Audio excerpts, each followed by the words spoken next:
Hello everyone, welcome to yet another live Q&A.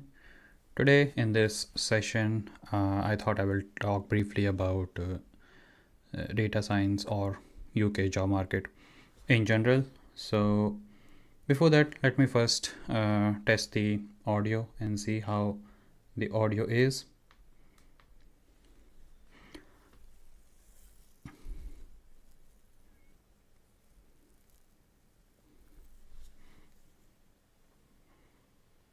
So yeah, the audio looks good, and if you have already joined, please do let me know if the audio is okay for you as well. But from my end, I think the audio looks quite okay. Now, yeah, so I want to talk about this UK job market because lately I've been getting quite a lot of questions, and I did post a video on this topic earlier this week, but I thought I will briefly summarize what I talked about in that detailed video. But if you want to know about all the specifics, you can always jump into that video and see in greater detail. And I wanted to talk about that in this video in this live Q&A is because if you have any follow-up questions, you can always ask your follow-up questions in this session. So just to summarize, the number of jobs, and this is overall job market, not just data science job market. So it has been falling for well over 2 years now, maybe more than 2.5 years.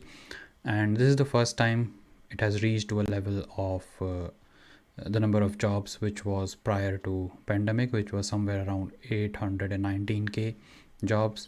So yeah, it is still falling, but then we did see a small blip in the upward direction. So we'll see. I will continue to monitor whether it goes up or down. Based on that, I will make a follow-up video. If it goes up, then that's really good. We will have a lot more jobs hopefully, and the market might show a positive sentiment. As for the data science job, it looks very similar to the overall job market because overall job market is falling. So data science job market is also falling. So yeah, nothing new there.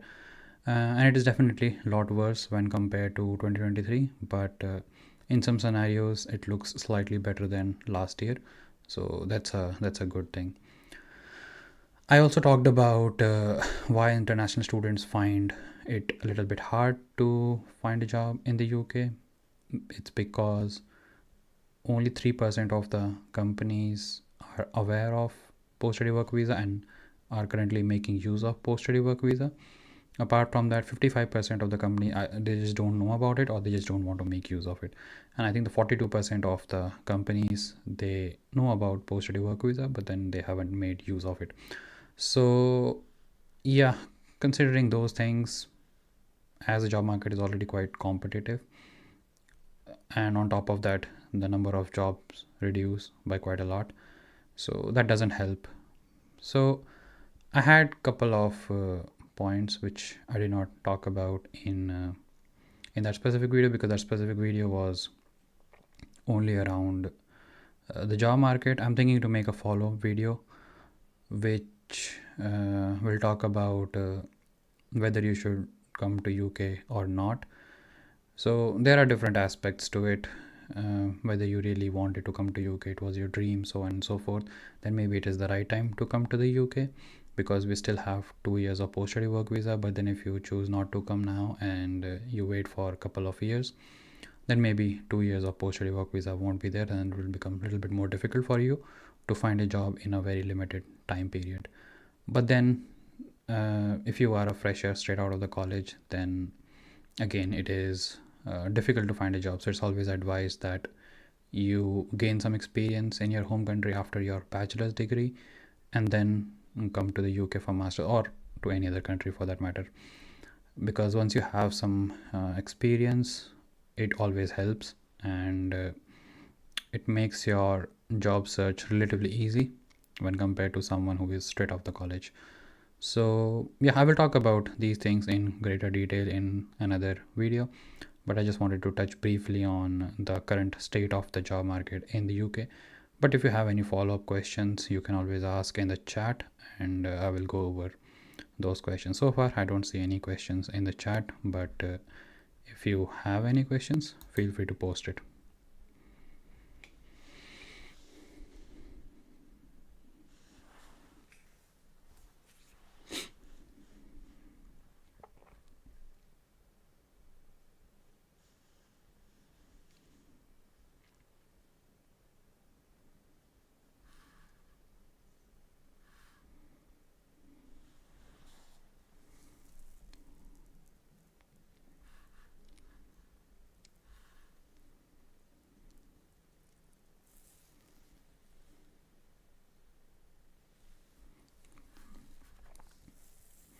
Seems like we won't have any questions today.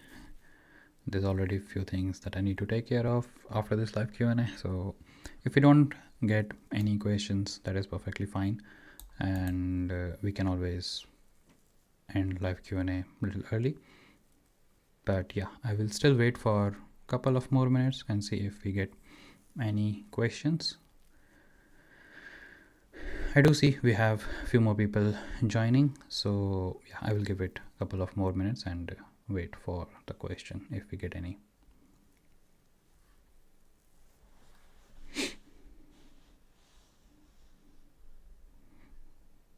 By the way, it's again a nice sunny Saturday, so yeah, I'll see if I get some time to go out because there's still quite a lot of things that needs to be taken care of.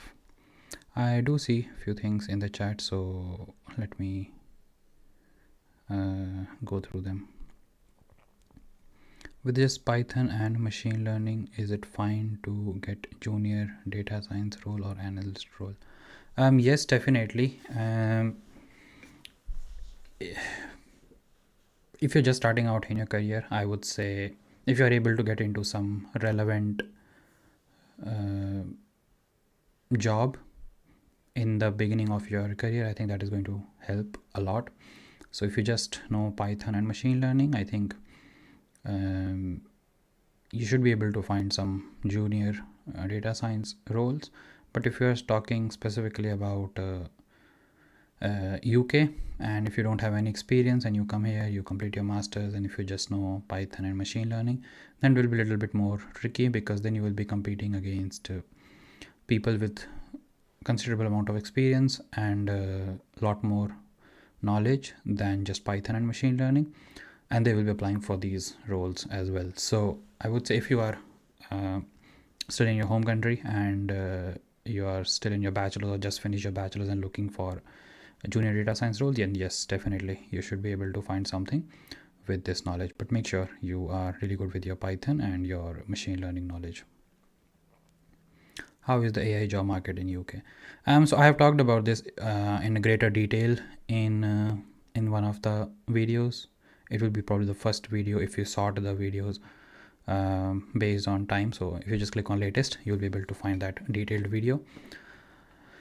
So yeah, do check out that video, but I briefly talked about that in the beginning of this live Q&A, so you can maybe go back and watch that bit.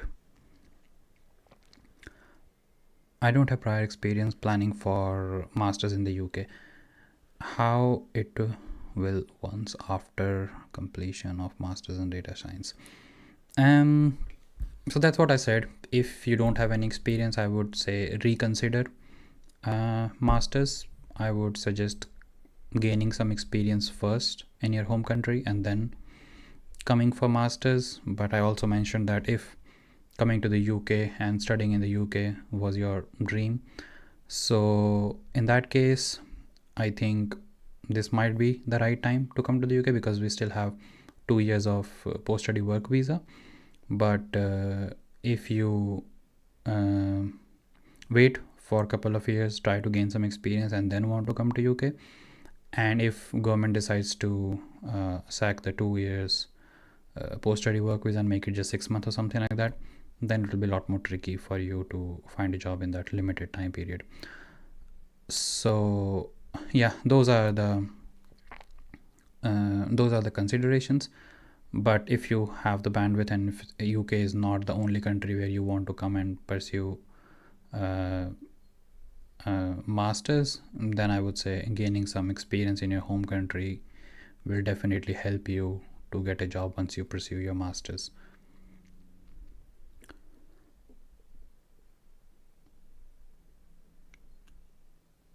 Doing good, Abhinandan. Nice to see you. It's been a while. I've been watching your videos since I decided to come to the UK for my masters. I got a job recently and I'm really thankful to you for your help all along. That's really good to know, Abhinandan. Congratulations. I'm really happy that you were able to find a job. So yeah, congratulations.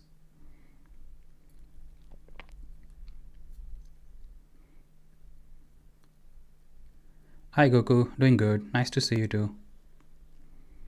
Oh, this 2 years post-study work visa is going to be stopped. There are no news on that. Nobody is saying that it's going to be stopped, but UK has done it in the past. So I think around 2010's time, it to or maybe 2012, around that time, post-study work visa used to be there, but they stopped it and they started it again in 2021. So who knows if they choose to stop post-study work visa to stop people from coming to the UK. But a lot of universities, they are opposing uh, against this because universities make a lot of money from international students, and because the fees is quite high for international students. So universities are not in favor of this decision, but if government wants to do, they can just do it. So yeah, there are no news on that. Nobody is planning to stop it anytime soon, but who knows what will happen in next couple of years. Hi Mukul, can you please make any video on University of Hertfordshire MSc AI and robotics? Sure, I will try to do some research, and I will even try to reach out to people if they want to share their experience. I can definitely make a video. So let me quickly make a note of it.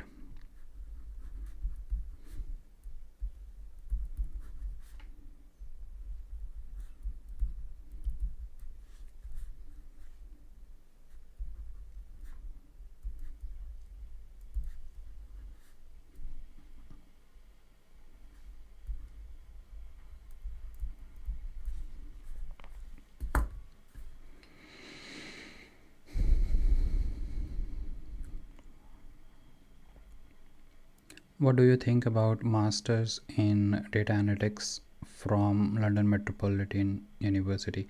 I will have to look into the course content of the university. I don't remember the course curriculum at the top of my mind, so I may have to look into it. So again, I will make a note of it.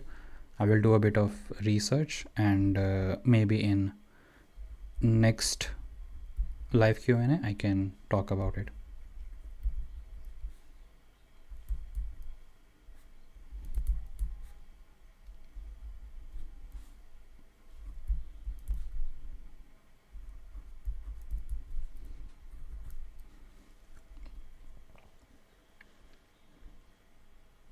I'm doing my master's in data science from Oxford Brookes and worked in persistent Hinjewadi for 2 years. Ah, nice. I was in Hinjewadi as well, I think in 2019 and 2020, I guess. Yeah, 2018, 2019, around that time. Yeah, I used to just live behind those PGs in Hinjewadi, persistent building. So yeah, I've seen there. So yeah, that's good. If you have 2 years of experience, I think that is a good amount of experience, I would say. And yeah, University of Brookes is in general good, I think. I don't remember the course content. I did look into it a while back, so that's that. But yeah, it's good. You have some experience, so that should definitely help in your job search. university to proper exam, or it's based on assessments and project. So different universities have different methodology. Some universities are completely based on project based assessment, and some universities do take some exams. So it totally depends on university to university. Usually they mention these things in their assessment section. So most of these universities on their course page have assessment section, so you can go and read about it.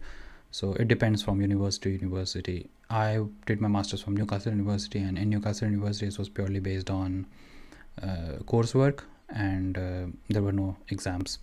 So yeah, but then there are some universities I know of, they do take written exams.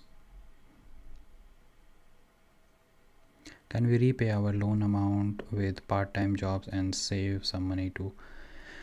It is totally possible, but depends how much loan you're taking. If you're taking loan of approximately 20 lakh to 25 lakhs, then you should be able to pay back your loan and may be able to save some money by just part-time jobs. And when I say part-time job, it's 20 hours during your course time and 40 hours once you finish your masters for 2 years. So yes, it is possible, but you'll have to be very mindful about where you are spending money and how much you're able to save and how soon you're paying your loan. So for example, if you pay the principal amount in chunk, then your interest will also reduce, and then your principal will reduce quite fast, and you will not pay too much money on your interest. So there are different ways of paying back your loan, but it is possible to pay back approximately 20 to 25 lakhs, yes. But if it is more than that, then it would be tricky. In some cases you can definitely work for more than 40 hours, so you will be able to earn more as well. So it's not like it's a hard and fast rule that you have to work only for 40 hours once you finish your masters, because then you are totally on your own on your post-study work visa. You can work for 50 hours if you like. So yeah, there's no restriction on that.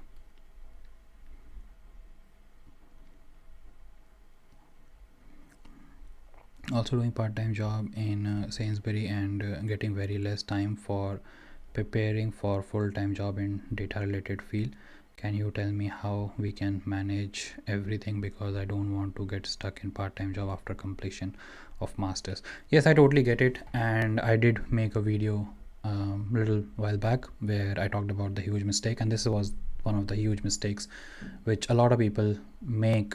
They get into part-time job and they start earning, but then they just get involved in part-time job too much, and then they don't have any time to work on their own stuff. So I would say keep it to 20 hours or less. I would say 20 hours is still quite a lot, because it sounds like just 20 hours, and if you're working on your weekdays, then you have like 5 days, and you will be just working for what 5 hours a day, sorry 4 hours a day, which doesn't sound a lot, but it is manual work, so you get tired, and once you are back you don't have enough energy to work on your own stuff, learn different things, work on your projects, things like that. And if you're working on just weekends, then it's even more tiring, because you'll be working approximately 10 hours every day. So yeah, it is difficult to manage those things together. So you'll have to keep it to a point where you're able to manage your expenses, but then you're not overdoing those part-time job, and you need to focus on your masters and your course and things you're learning. And in parallel, I would also suggest apply for internships in your relevant field, because that way you will be earning, you will be learning, and you'll be gaining some experience as well. And if possible, you'll be able to bring that project as a dissertation project. So overall, having an internship is probably the best solution. That's what I did. I found an internship, and I was able to make a sufficient amount of money from that internship, and it paid all my expenses. On top of that, I was able to bring that internship project as my dissertation project, so I didn't have to work separately on dissertation project. But it doesn't happen all the time. There were some other batchmates, they did internship, but they were not allowed to bring that project as internship, so they had to work on internship they had to work on the dissertation project separately. So but then still, I think that is the best solution. So I think the main goal should be to find an internship that will definitely ease some pressure, and keep your part-time job as low as possible, so that you get some time and energy to work on your projects.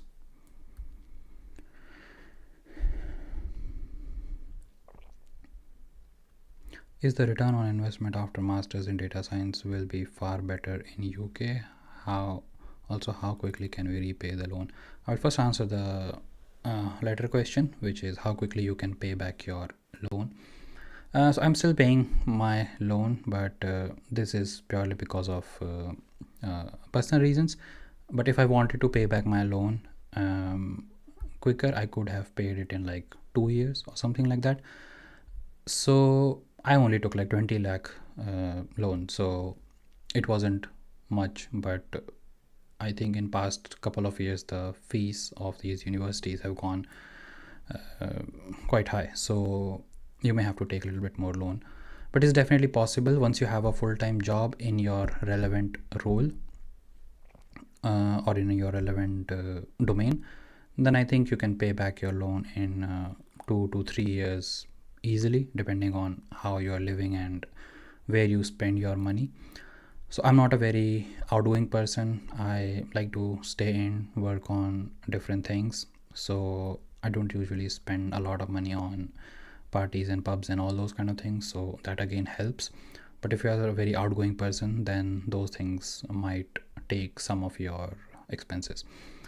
So yeah, I would say 2 to 3 years is a realistic timeline to pay back your loan, but now maybe 3 to 4 years, but still it's not that bad. As for return on investment, so if we purely look from monetary side of things, so when you come to UK, you'll have to take quite a lot of loan if you don't have that much money. So for example, if you already have 20 to 25 lakhs in your account, and if you put it in for example mutual fund or something like that, you'll be able to make 9 to 10% or maybe even more on that. So it's a pretty good investment. And if you have a full-time job in India, and if you're making around for a fresher, I think the average salary for data science is at around 6 to 7 lakh. It's definitely a little bit more than that, but I'm being on a very conservative side. So yeah, I think you will be a lot more better off than spending that 20 to 25 lakh on education in the UK and then not being able to make that much money. Because if you're not able to find a job in the UK, then you would have just spent all that money and then went back to India and then found a job which pays you around 7 to 8 lakhs or 9 lakhs or even 10 lakhs. Then you just don't have that much money in your mutual funds. So looking at those things, I think it's not that great. But if you look at other things like I'm saying quality of life, you definitely pay a lot more taxes. You have a lot of things which are very expensive here, which will be a lot cheaper in India. But I would still say the quality of life is better. Air quality is a lot better. So the amount of tax that you pay, you definitely get in return for those things. So I would say those things are really good. And once you pay back your loan, and if you're able to find a job and then you are able to pay back your loan, so after let's say 4 or 5 years or whatever money you will make, and then if you want to reinvest in India, then even if you want to invest in the UK, I think the return on investment is good. But yeah, there are a lot of things. It's a very complicated topic to talk about um, uh, on the spot, because we'll have to go through quite a lot of data and make notes and all. But this is just a uh, brief description or brief laid out explanation of what you were asking about. So yeah, I hope that helps a bit, but it will require a lot more research to answer it with like 100% confidence. I hope you understand that. In India, up to 12 lakh no tax. Yeah, definitely I saw that. So that's really a welcome move. So it's really good. But I think for people who have like home loan and few other things, now they can't use those in, I don't know the technical term of that. Is it tax return or something like that? I don't know. So I'm not a tax expert here, but yeah, they won't be able to take benefit of their home loan or other loans, things like that. But 12 lakh is definitely a really good threshold, and if you have a salary of up to 12 lakh, you won't be paying any tax, which is definitely really good.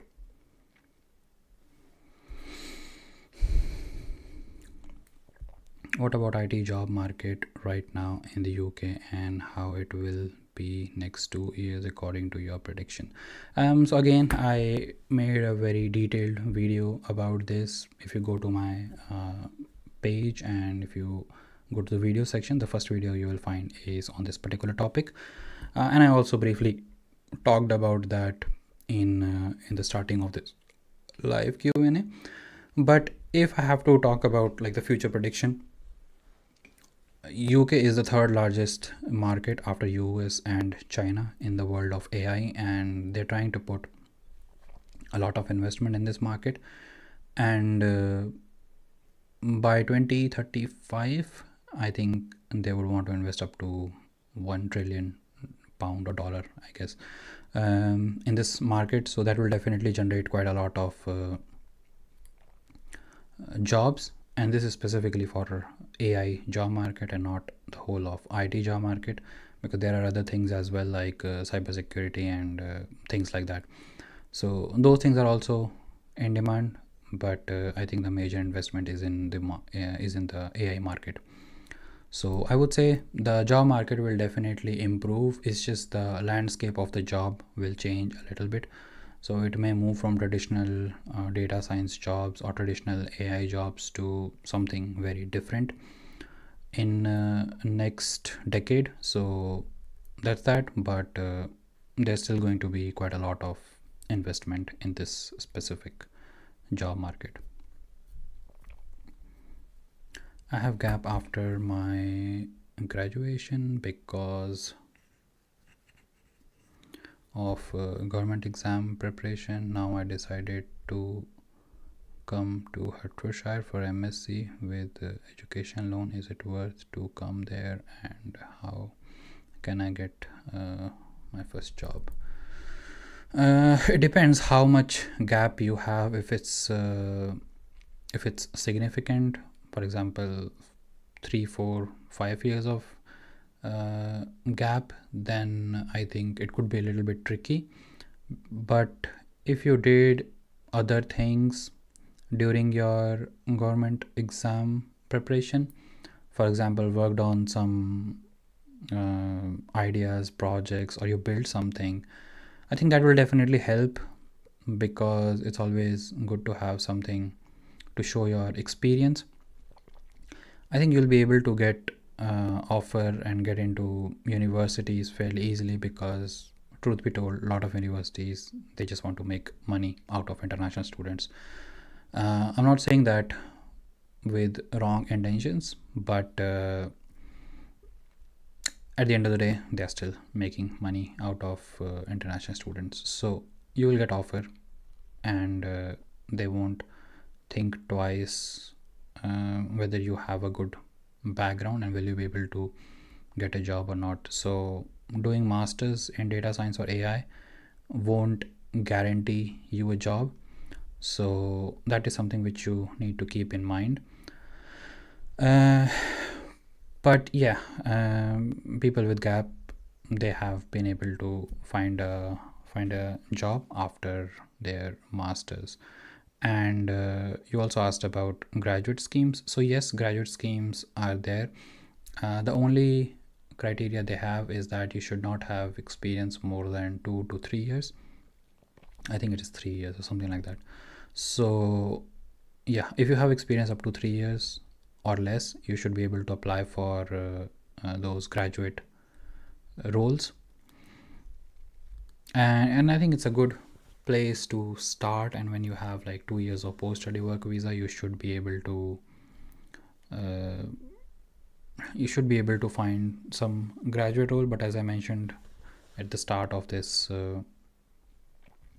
live Q&A, that only 3% of the companies are making use of these graduate scheme. So that again is a little bit tricky. But once you are able to find a graduate role, I think you will gain some experience for 2 years, and then if you want to stay in that company and if they're willing to sponsor your visa, that's great. But then if you don't want to be in that company, or if they're not willing to sponsor your visa, then you can always switch, because by that time you'll have 2 years of relevant experience. So it's tricky when you have some gap in your profile. But again, it depends what you did during that gap and how much gap you had. Give me a short water break.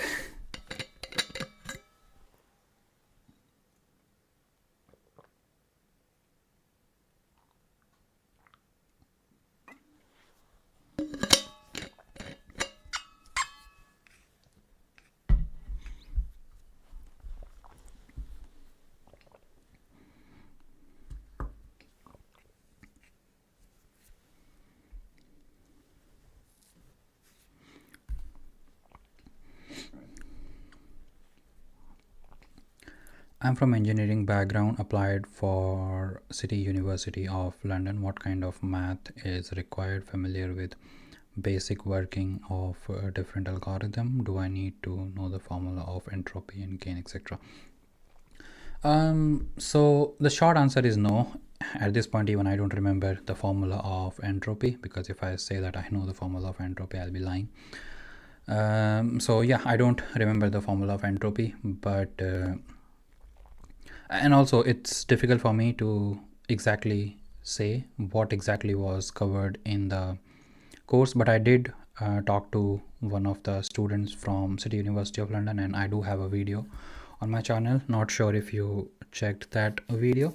So there we did talk about the course in general, and she did talk about things that the professors were teaching. But what I would suggest is, I have also left some of the relevant links so that you can reach out to her. So yeah, do check out that video, and then also use those links to reach out to her, and maybe she'll be able to provide you a detailed course curriculum, because she has gone through the whole course. So she might have each and every topic under each and every module, so you will be able to get a good understanding about what the university is teaching. But even in majority of the interviews, they won't ask you the formula of entropy or gain. They will just, or any other formula for that matter. But I think it's important to know the formula which we use in a lot of other statistical concepts.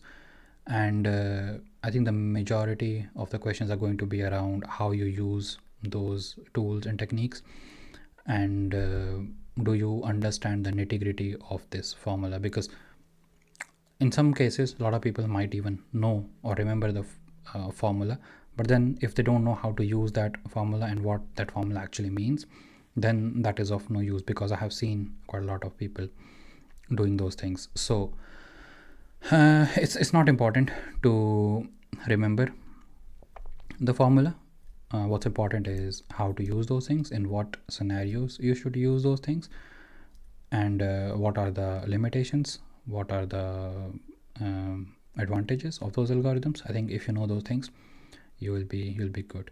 I think these things might come into picture when you are when you're being interviewed for a role where they want to build these things from scratch. So for example, there is a small startup and they are trying to build their own framework, or if it's a big company, for example, TensorFlow was from Google, right? But then PyTorch came, Meta came with PyTorch. So tomorrow, if Microsoft wants to come with its own framework, and if you're applying for that kind of role, then it's important that you understand these things, because you will be creating those packages and not just making use of those packages in a practical application. So there are two different type of roles. One is the applied side of data science, where you're just using those packages to create some applications. But then there is the other side, which is R&D side of things, where you will actually be working on those algorithms, trying to improve the performance of those algorithms. When I say improve, the functionality of that specific algorithm, you make some changes to the architecture of the algorithm.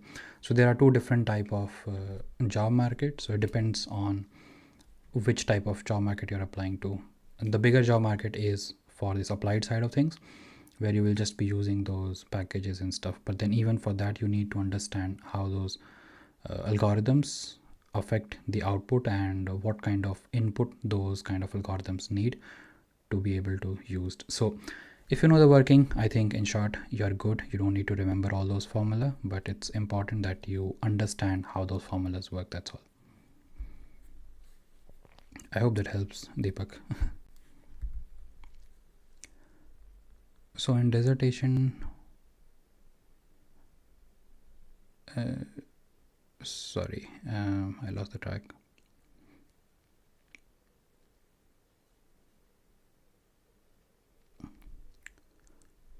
So in dissertation time, we can do internship. Yes, definitely you can do that.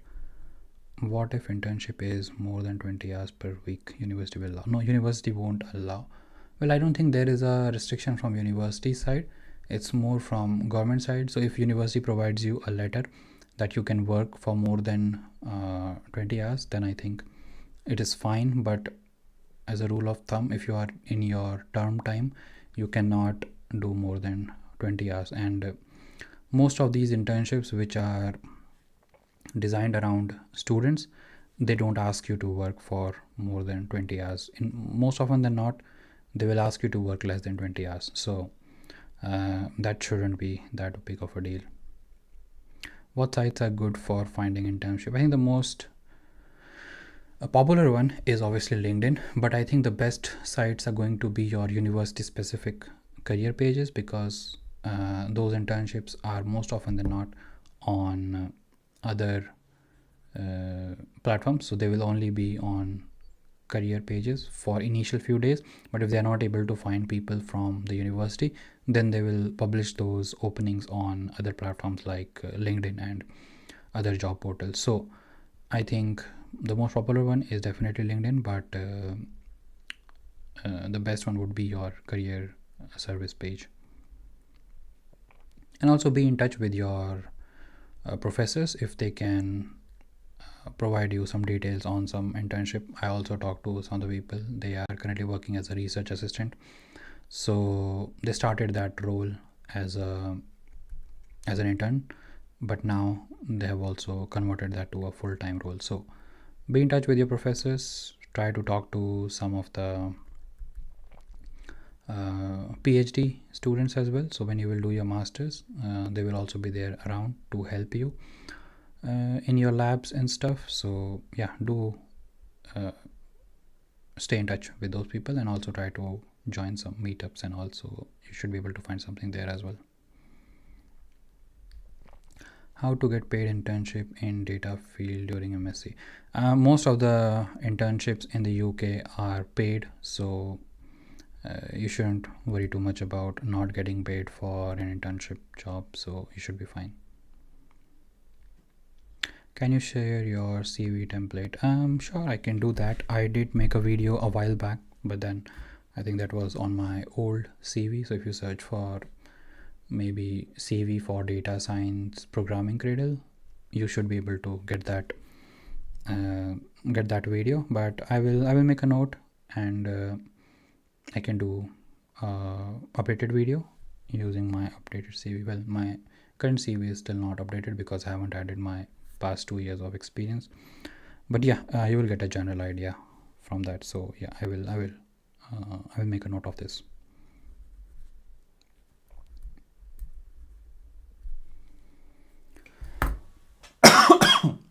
Sorry.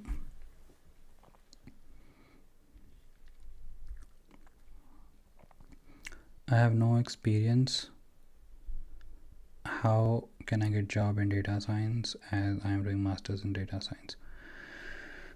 So yeah, there are different ways. Not sure if I have already made a video on this. Well, I'm pretty sure that I would have made a video a while back, and I don't think a lot of things changed since then.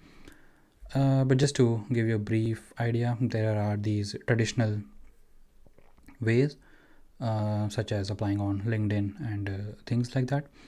But then there are other things that you can do. Go to meetups, talk to people, showcase your projects.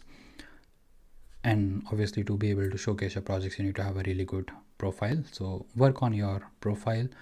And when I say profile, it means work on some variety of projects so that you have covered, for example, computer vision, natural language processing, and maybe work on some different kind of domains as well. So healthcare is probably the most popular one, but then there are finance, supply chain, those kind of things. So if you have a particular interest in one of those domains, then work very specifically on the projects which are from that particular domain. But if you're not sure which domain you want to get into, in that case you should have a variety of projects from different domains. So yeah, try to work on those kind of things, create a nice profile, and maybe productionize a couple of applications.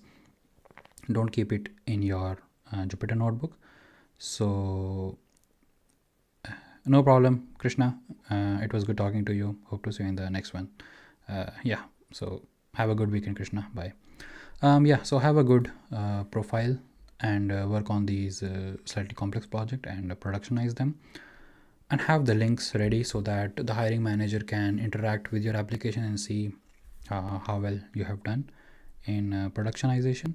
So yeah, do those things. Try to participate in different kind of hackathons and challenges. That is also a place where some of these recruiters come, and sometimes they even invite you for interview, or if they have some internship opportunities, they do those things.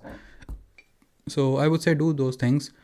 I'm sure there might be other methods as well. It's just I'm not able to think about those things, but I'm pretty sure I have made a video on this topic. Let me quickly take a look. I'm sure I'll be able to find.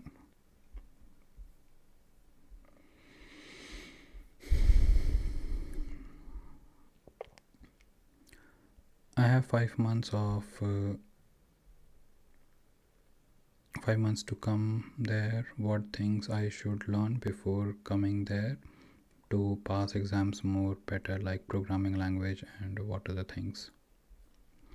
Again, I have a video on this particular topic, so let me grab both the links and I will put it in the chat. But in short, you should focus on things like programming, because Python programming is definitely the most popular one, but in some of the universities they also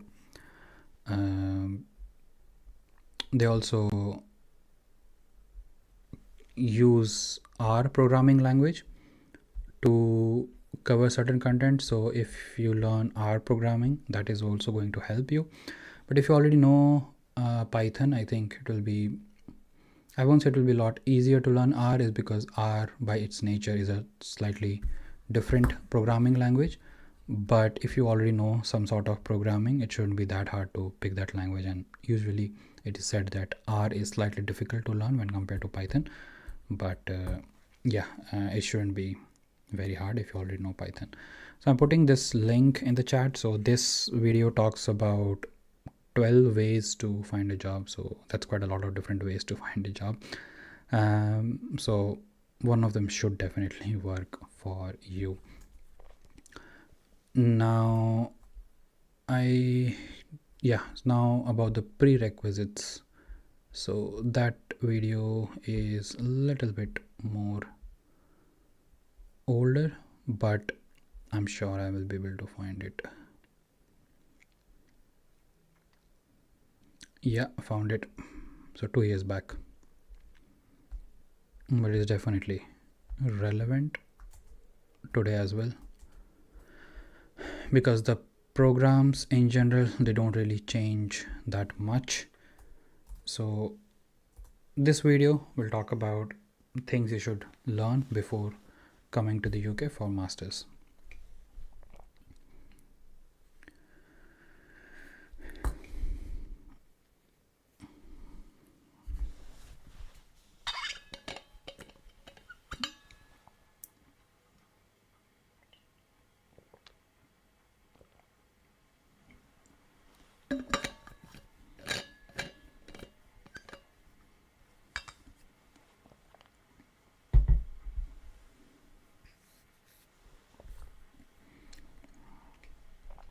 I've been watching you since long, mate. Great authentic content. Thanks a lot for your kind words, Malik. How impactful would be a mix of 3 years of analysis experience with a total of 6.5 years of experience in corporate? It is definitely going to help you quite a lot, because that's quite considerable amount of experience, and on top of that you have some relevant experience. So it is definitely one of the plus points. Just make sure you explain your analysis and the outcome, those kind of things in your CV, and you have like 6.5 years of experience. I'm sure you know how to make a CV probably better than I do, because I have just over half a decade of experience. So yeah, I'm sure you will have edge over people who just don't have any experience. So yes, this is definitely helpful.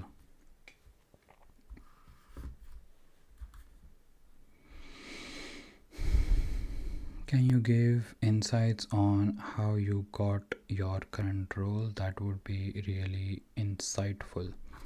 My current role was actually using the traditional methodology applied on LinkedIn. And fun fact, so I don't know if it's a fact or not, but yeah, the funny thing is, when I applied for this role, I got an email and they said that they have decided to move forward with other candidates. So basically they rejected my application. But then after like 15 days or so, I think, they emailed me again and said that, are you still looking for a job? And at that point I was probably in the last round of one of the other interviews. So obviously I didn't have offer, so I said that yes, I am still looking for a job. So they invited me for interview. So there were like couple of rounds, I think, total 3 rounds, I think, yeah. And then I was able to again clear those rounds. And while I was waiting for offer from the previous one where I was already in the last round, I thought I will reach out to the current hiring managers, and then I asked, can you please tell me the decision?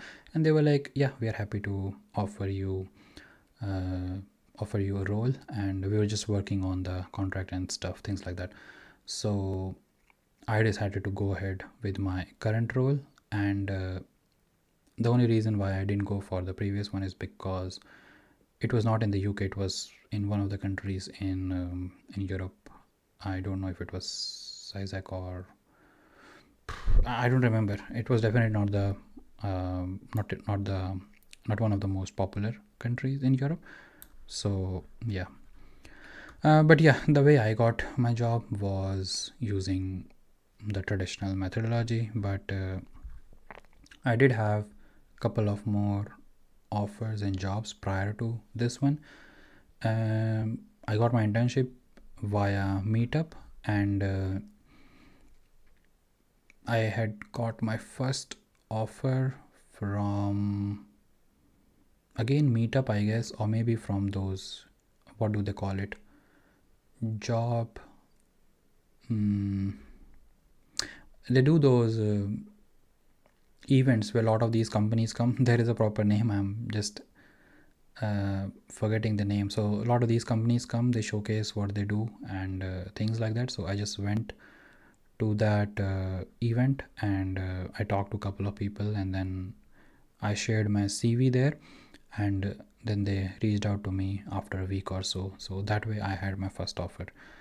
So I have tried a lot of different ways. I had offer using a lot of different ways, but the current one was using the traditional methodology, which was from LinkedIn.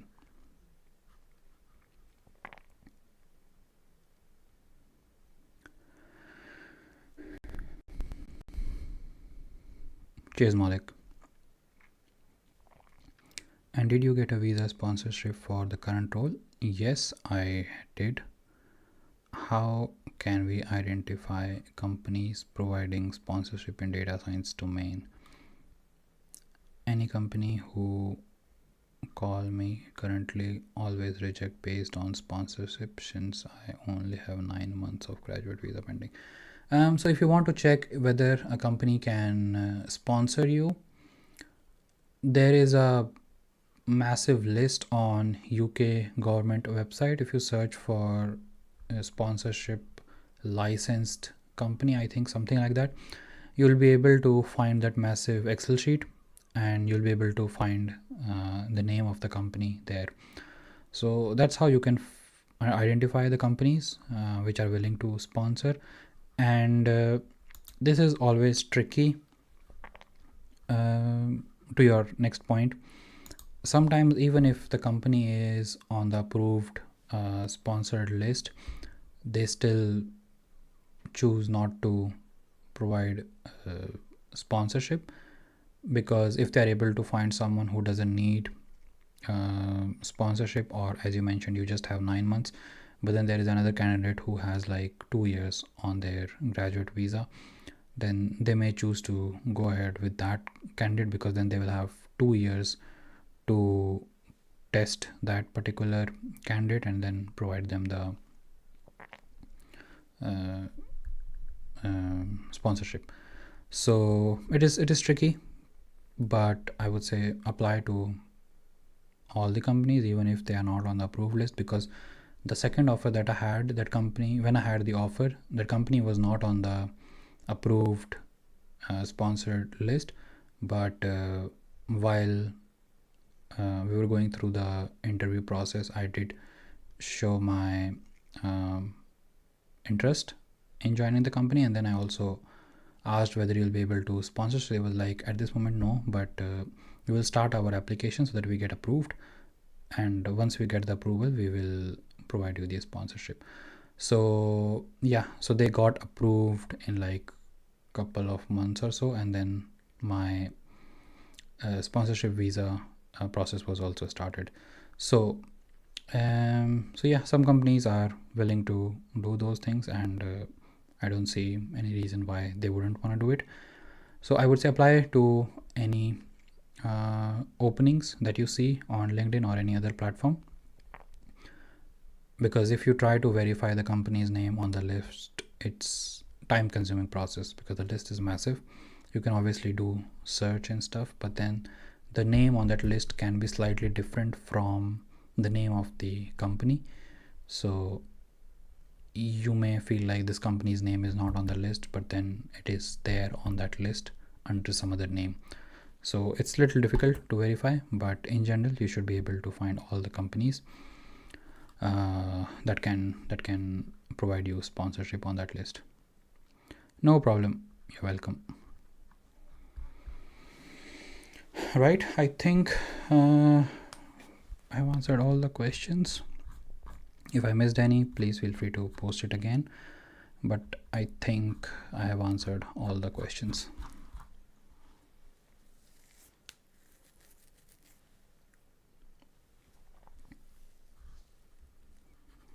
Right, if we don't have any more questions, then I think that's it for today.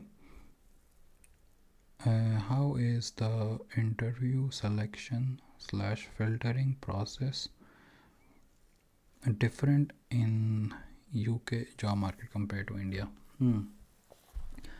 It is not a whole lot different.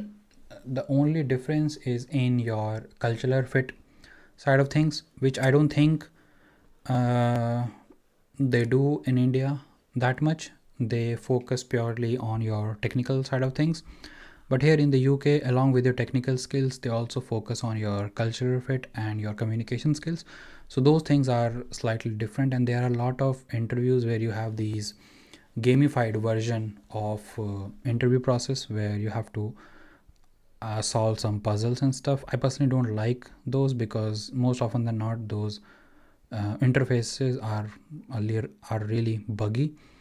Maybe it would have improved in past couple of years, but when I was applying for jobs, they were very buggy. So I personally don't like.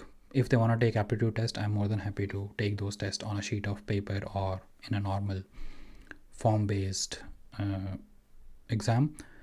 But this gamified version, I don't like it, but it is getting quite popular here in the UK, so you need to probably prepare for those. I don't know what are the platforms where you can prepare, so again, that could be something which I can look into and provide you some resources. So let me quickly make a note of that.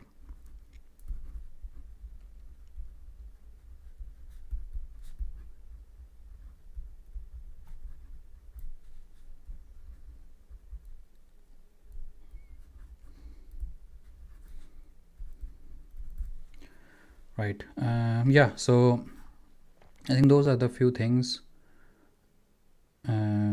slightly different here in the UK interview process as compared to what we have in India.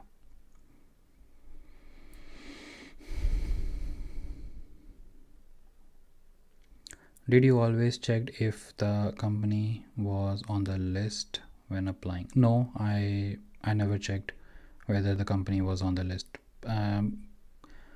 When I was in like final round or something, then I did check whether the company is on the final was on the list or not, but not while applying for the job.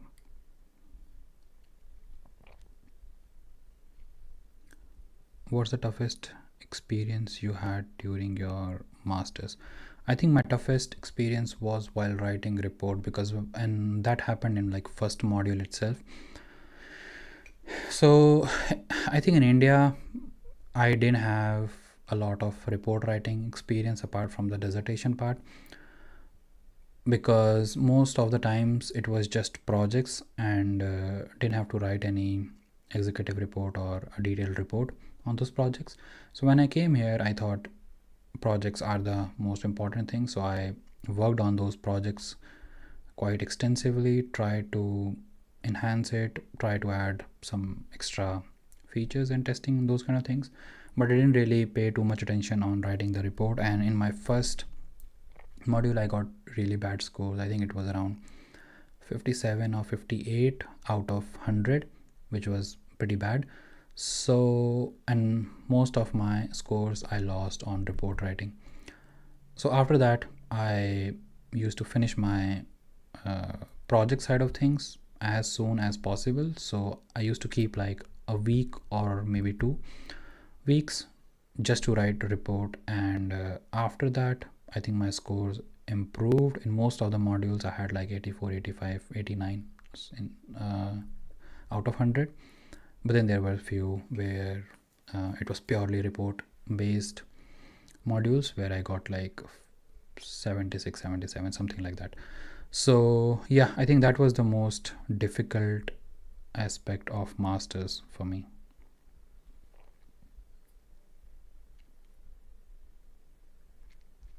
Also, were you just applying on LinkedIn, or you were also sending cover letter, connection request?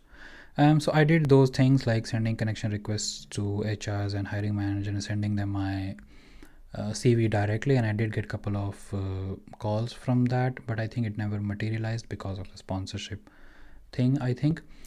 But apart from LinkedIn, I did apply for job on other portals like CV Library, read.com, I think, or read REED, and total jobs, target jobs, those kind of platforms. So I did apply for jobs on other platforms as well, but I don't think I got any calls from any of the companies when I applied on other platforms. But I'm not saying that you should not use those platforms. You should definitely use those platforms, because I did get some of the calls.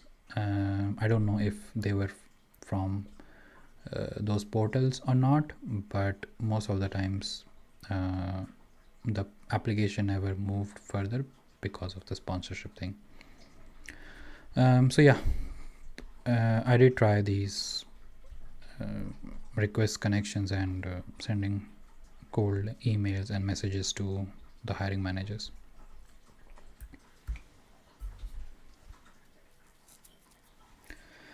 Alrighty, we have reached 1 hour mark, and it was a really interesting discussion today. Really enjoyed talking to you all.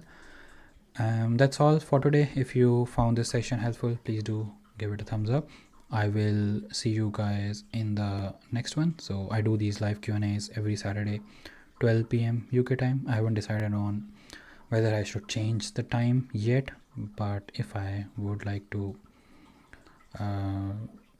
change, I will definitely ask your opinion. I will put a poll in the community section and also in Telegram and Discord, so that I will know what time suits you the best. But I hope you find these sessions helpful.